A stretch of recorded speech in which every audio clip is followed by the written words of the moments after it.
Friends, કેમ છો બધા? માહિર વેજ કિચનમાં તમારું સ્વાગત છે. ફ્રેન્ડ્સ, આજે હું તમારી જોડે શેર કરવા જઈ રહી છું માટલા ક્વોલિટી એકદમ સહેલી રીતે અને ઘરની જ વસ્તુમાંથી બની જાય એ રીતે સરળ રીતે બની જશે. તો સૌથી પહેલાં મેં દૂધથી 1.5 લીટર જેટલું દૂધ લીધું છે અને કાજુ બદામની ભૂકી લીધી છે અને મિલ્ક પાવડર. સૌથી પહેલાં એક જાડા તળિયાવાળા વાસણમાં 4 ચમચી જેટલી ખાંડ લેશું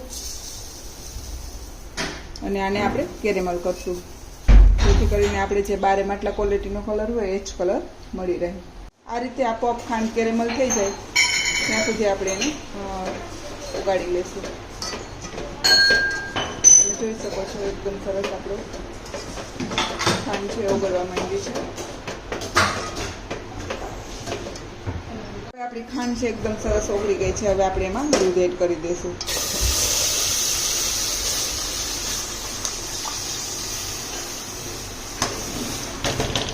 હવે દૂધ એકદમ ઘાટું થાય ત્યાં સુધી આપણે એને પકાવશું.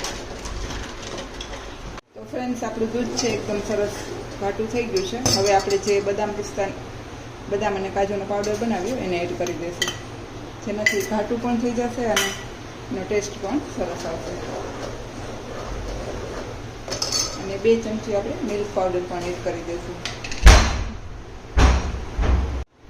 મિલ્ક પાવડરથી એકદમ ક્રીમી ટેસ્ટ આવશે અને માવા જેવો સ્વાદ આવશે. જે આપણે બારે માટલા ક્વોલિટી ખાતા હોય એવો ટેસ્ટ આવશે. એટલે 2 ચમચી મિલ્ક પાવડર એડ કર્યો છે. આની જગ્યાએ તમે માવો પણ યુઝ કરી શકો છો અને વળી પાછું આપણે એને થોડું ઘાટું થવા દેશું. તો ફ્રેન્ડ્સ, તમે જોઈ શકો છો આપણું દૂધ છે એકદમ સરસ રબડી જેવું ઘાટું થઈ ગયું છે. તો હવે આપણે આને નીચે ઉતારી અને એકદમ ઠંડુ થવા દઈશું. લાસ્ટમાં આપણે ઇલાયચી પાવડર એડ કરશું. કહેતા ભૂલાઈ ગયું હતું એટલે હવે એડ કરું છું અને હવે આપણે બંધ કરી દઈશું.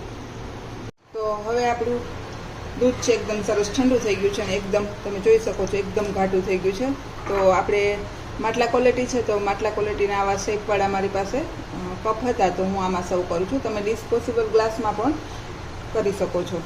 તો હવે આપણે આ બધા ભરી અને એને 8 કલાક માટે ફ્રીજમાં ઠંડા થવા દઈશું. આ રીતે આપણે બધા ભરી લેશું. ઉપર આપણે પિસ્તાની થોડી કતરણ એડ કરશું.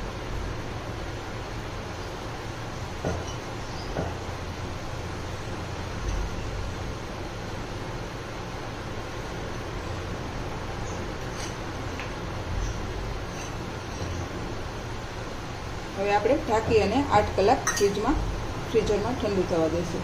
તો ફ્રેન્ડ્સ, 8 કલાક થઈ ગઈ છે અને આપણી કુલ્ફી છે એકદમ સરસ રેડી છે. તમે જોઈ શકો છો સેમ આપણે વાડીલાલની હેવમોરની માટલા ક્વોલિટી ખાતા હોય એ જ કલર અને એ જ ટેસ્ટનો બનશે. તો ચોક્કસથી તમે આ રેસીપી ટ્રાય કરજો. તો ફ્રેન્ડ્સ, તૈયાર છે મારી એકદમ સરળ રીતે બની શકે અને એકદમ સેમ ટેસ્ટ જેવી માટલા ક્વોલિટી. જો તમને આ રેસીપી પસંદ આવે તો લાઈક કરજો, શેર કરજો અને સબસ્ક્રાઈબ કરવાનું ભૂલતા નહીં. ચોક્કસથી આ રેસીપી બનાવવાની ટ્રાય કરજો. Thank you. બાય.